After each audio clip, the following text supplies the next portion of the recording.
রমাদান যে আসতেছে আপনাদের ভাল লাগে? হ্যাঁ, রমাদান নাম শুনলেই মুমিন হৃদয়ে বয়ে যায় প্রশান্তির ফল্গু ধারা, ঠিক কিনা? একটা আনন্দ, একটা উচ্ছ্বাস আমাদের হৃদয়ের মধ্যে চলে আসে। রমাদান সাইয়্যিদুশ শুহুর, 12 মাসের মধ্যে সবচাইতে শ্রেষ্ঠতম মাস রমাদান আল মুবারক আসছে। আত্মশুদ্ধির মাস, আত্মসংশোধনের মাস, শুদ্ধাচারের মাস, নিজেকে আলোকিত করবার মাস, ঠিক কিনা বলেন? এই রমাদানুল মুবারকে আমাদের কি করণীয়, কি বর্জনীয়, what to do and what not to do, এই টপিকসের উপর কিছু কথা আপনাদের সামনে উপস্থাপন করব ইনশাআল্লাহ। ওমা তাওফীকি ইল্লা বিল্লাহ। আমার প্রিয় ভাইয়েরা, আমি আমার খুতবার শুরুতে সূরা বাকারার 185 নম্বর আয়াত তেলাওয়াত করেছি, যেখানে আল্লাহ তাআলা কোন মাসে কোরআন আল কারীমকে, মহাবিশ্বের মহাবিশ্বয় কোরআন আল কারীমকে এই পৃথিবীতে নাজিল করেছেন সেটা আমাদেরকে জানিয়েছেন। আল্লাহ তাআলা ইরশাদ করছেন, শাহরু রমাদানাল্লাযী উনজিলা ফীহিল কুরআনু হুদাল লিন্নাস ওয়া বাইনাতিম মিনাল হুদা ওয়াল ফুরকান। আল্লাহ বলেন, রমাদান এমন একটা মাস যে মাসে কোরআন নাজিল করা হয়েছে। আর এই কোরআন হচ্ছে বিশ্ব মানবের জন্য পথ নির্দেশিকা, হেদায়েতের সুস্পষ্ট বর্ণনা এবং সত্য মিথ্যা পৃথক করার আসমানি মানদণ্ড রূপে জামিনে আমাদের জন্য কোরআন নাজিল করেছে কে? আওয়াজ করে বলেন তো, আল্লাহর নাজিল করা এই কোরআনে কোনো ভুল আছে? সবাই বলেন নাই। সবাই বললে এতটুকু আওয়াজ হয় আমি বিশ্বাস করি না। গলা ছেড়ে দিয়ে বলেন, আল্লাহর নাজিল করা এই সর্বশেষ আসমানি কিতাব আল কোরআনে কোনো ভুল আছে? সন্দেহ আছে? সংশয় আছে? বিয়ন্ডলেস, বাউন্ডলেস, বটমলেস, এমন কিতাব যেটা পড়ে গবেষণা করে এর তথ্য, উপাত্ত, ইনফরমেশন, লেসন নিয়ে শেষ করা যায় না। সুবহানাল্লাহ। আল্লাহ বলেন, এই কোরআনকে আমি রমাদানে নাজিল করেছি, যেটা বিশ্ব মানবের জন্য পথ নির্দেশিকা। এতে আছে হেদায়েতের সুস্পষ্ট বর্ণনা আর সত্য মিথ্যা পার্থক্য করার মানদণ্ড, কোনটা সত্য কোনটা মিথ্যা এটা কোরআন দিয়ে ডিফারেন্সিয়েট করা যায়। কোরআন হচ্ছে ফুরকান, to differentiate between right and wrong. কোনটা সত্য, কোনটা মিথ্যা, কোনটা ভুল, কোনটা নির্ভুল, এটা কোরআন দিয়ে যাচাই করা যায়। চিল্লায় বলেন ঠিক কিনা? এজন্য এই কোরআন দিয়ে আমাদের জীবন সাজাতে হবে। কোরআন দিয়ে জীবন না সাজালে জীবন আলোকিত হয় না। কোরআন দিয়ে পরিবার না সাজালে পরিবার আলোকিত হয় না। কোরআন দিয়ে সমাজ না সাজালে সমাজটা শান্তিময় হয় না। আমার প্রিয় চাঁপাইনবাবগঞ্জের ভাইয়েরা, আমরা কি আসন্ন রমাদানে কোরআনের সাথে আমাদের অ্যাটাচমেন্ট, সম্পর্ক বাড়াতে চাই? চান সবাই? আপনি কি জানেন কোরআন নিয়ে কোন ফেরেশতা পৃথিবীতে এসেছিল? জানেন? ফেরেশতার নাম কি বলেন তো? জিবরিল আলাইহিস সালাম। একটু খেয়াল করে শুনেন, কান দুটো খরগোশের কানের মতো খাড়া করে আমার দিকে তাকান। সাইয়েদনা জিবরিল কোরআন নিয়ে এসেছেন, ফলে উনি হয়েছেন শ্রেষ্ঠ ফেরেশতা। বিশ্ব নবীর উপর কোরআন নাজিল হয়েছে, তাই তিনি হয়েছেন শ্রেষ্ঠ নবী। রমাদানে কোরআন নাজিল হয়েছে, তাই রমাদান হয়েছে শ্রেষ্ঠ মাস। কদরের রাতে কোরআন নাজিল হয়েছে, তাই কদর হয়েছে শ্রেষ্ঠ রাত। আমরাও যদি কোরআনের সাথে সম্পর্ক বাড়াই, আমাদের মর্যাদাও এরকম, আমাদেরকেও শ্রেষ্ঠ মানুষ বানায় দিবে কে? এজন্য কোরআনের সাথে সম্পর্ক বাড়াইতে রাজি আছেন তো? যারাই কোরআনের সাথে সম্পর্ক বাড়ায় এদের মর্যাদা বাড়ায় দেয় কে? দেখবেন আমাদের হাফেজে কোরআন, তারা ইন্টারন্যাশনাল কোরআন কম্পিটিশনে যে গোটা বিশ্বকে পেছনে ফেলে প্রথম পুরস্কার নিয়ে আসে।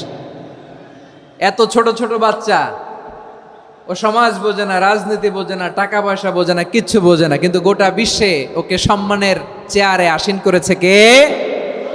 এই কোরআনের সাথে লাগলে আল্লাহ তাআলা সম্মান বাড়িয়ে দেয়। আমার প্রিয় ভাইয়েরা, আসুন আমরা আলোচনার শুরুতেই শপথ নেই যে আসন্ন রমাদানে আমরা কোরআনের সাথে নিজেদের সম্পর্ককে মজবুত করব ইনশাআল্লাহ। সবাই বলুন ইনশাআল্লাহ। শাবান মাস আসলে, রজব মাস আসলে সাহাবারা কি করতেন? আসুন আমরা দেখি কিভাবে তারা রমাদানকে ওয়েলকাম জানাতেন। রজব শাবান আসলেই ওনারা রমাদান পর্যন্ত পৌঁছার আকুতি, আগ্রহ আর ফরিয়াদ আল্লাহর কাছে জানাতেন আর বলতেন, ইয়া আল্লাহ, রমজান পর্যন্ত আমাদের হায়াত বাড়িয়ে দাও। আল্লাহুম্মা বাল্লিগনা রমাদান। আল্লাহ তুমি রমজান পর্যন্ত আমাদের পৌঁছে দাও। আল্লাহুম্মা বারিক লানা ফি রজব ওয়া শাবান ওয়া বাল্লিগনা রমাদান। আল্লাহ রজব শাবানে বরকত দাও, আল্লাহ রমজান পর্যন্ত তুমি আমাদেরকে পৌঁছে দাও। আওয়াজ করে পড়েন আমিন। আমার প্রিয় চাঁপাইনবাবগঞ্জের ভাইরা, গত বছর অনেকের সাথে আমরা একসাথে রমাদান কাটিয়েছি, তাদের অনেকে দুনিয়াতে এখন বেঁচে নাই, এরকম আছে না নাই? এই যে আরো 7 দিন বাকি রমাদান আসতে, এই 7 দিন পর্যন্ত আমরা রমাদান পাবো, কোনো গ্যারান্টি আছে? আচ্ছা, এই বছর যদি খুশনসিব হয় আমাদের, আমরা যদি পাই, আগামী বছরও যে রমাদান আমরা পাবো, কোনো গ্যারান্টি আছে? তাহলে আসুন আমরা ভেবে নেই, হতে পারে this Ramadan could be the last and final Ramadan in our life. হতে পারে এই রমাদানই হতে পারে আমার জীবনের শেষ রমাদান। ঠিক কিনা বলেন? তাই আসুন আমরা আল্লাহর কাছে দোয়া করি, আল্লাহুম্মা বাল্লিগনা রমাদান। আল্লাহ তুমি রমাদান পর্যন্ত আমাদেরকে পৌঁছে দাও। আওয়াজ করে পড়েন আমিন। ইবনু রাজব আল হাম্বালি লাতাইফুল মাআরিফের মধ্যে লিখেছেন, সাহাবারা ওনারা রমাদান কেন্দ্রিক, আমাদের সালাফ সালফে সালেহিনরা রমাদান কেন্দ্রিক জীবন কাটাতেন। ওনারা রমজান আসার 6 মাস আগে আল্লাহর কাছে দোয়া করতেন, আল্লাহ রমজান পর্যন্ত পৌঁছে দাও। রমজান চলে যাওয়ার পরে বাকি 6 মাস আল্লাহর কাছে দোয়া করতেন, আল্লাহ এই রমাদানে যে ইবাদত করেছি এই ইবাদতগুলো তুমি কবুল করে নাও। সুবহানাল্লাহ। তাহলে পুরো বছর রমাদান কেন্দ্রিক জীবন। রমজান আসার আগে 6 মাস দোয়া করতো, আল্লাহ আমরা যেন রমজান পাই। রমজান চলে যাওয়ার পরে বাকি 6 মাস বলতো, আল্লাহ রমজানে যে ইবাদত করেছি এগুলো তুমি কবুল করে নাও। সুবহানাল্লাহ। আবার এই শাবান মাসে আল্লাহর হাবিব সাল্লাল্লাহু আলাইহি ওয়াসাল্লাম সবচেয়ে বেশি রোজা রাখতেন। কানা ইয়াসুমু শাবানা কুল্লাহ, সবচেয়ে বেশি রোজা রাখতেন শাবান মাসে। ওয়া কানা ইয়াসুমু শাবানা ইল্লা কলিলা, শাবানের অল্প কয়েকদিন ছাড়া পুরো শাবানটাই বিশ্বনবী রোজা রাখতেন। সুবহানাল্লাহ পড়েন। এই শাবানে আপনারা রোজা রাখছেন তো? রাখছেন? আল্লাহ তুমি কবুল করো। আমরা সবাই পড়ি আমিন। মাইকের সাউন্ডটা একটু উইক মনে হচ্ছে, একটু স্ট্রং করতে হবে সামান্য। মাইক অপারেটর যিনি আছেন একটু স্ট্রং করবেন, আমার শাউট করে কথা বলা লাগতেছে, একটু স্ট্রং করবেন মেহেরবানি করে। মাইকের সাউন্ডটা একটু স্ট্রং করবেন। প্রিয় ভাইয়েরা, এই শাবান শেষে আমাদের মধ্যে আগমন করবে রমাদান, এবং এই রমাদানুল মুবারক আল্লাহ তাআলা আমাদের জন্য সিয়াম ফরজ করেছেন। কি ফরজ করেছেন?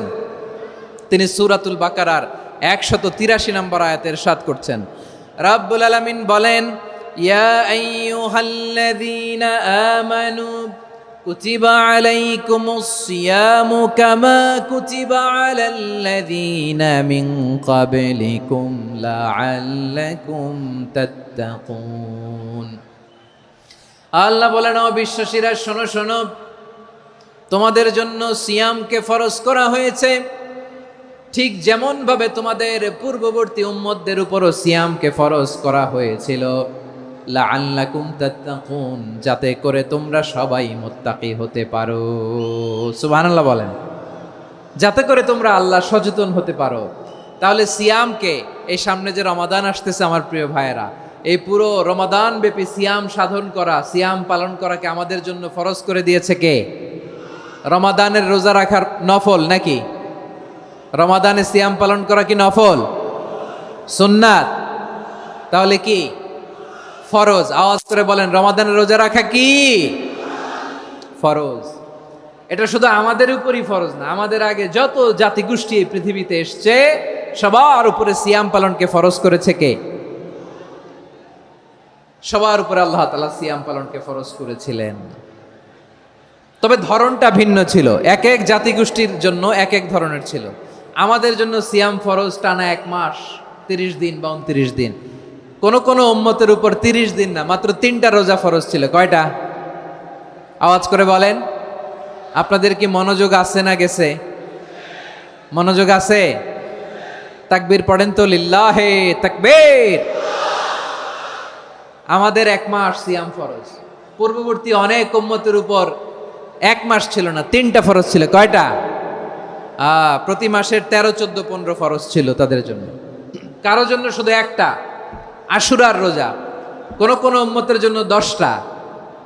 কোন কোন উম্মতের জন্য রোজা ফরজ ছিল মৌনতার রোজা, আরবিতে বলে সৌমুল ইনসাত, মানে সারাদিন খেতে পারবে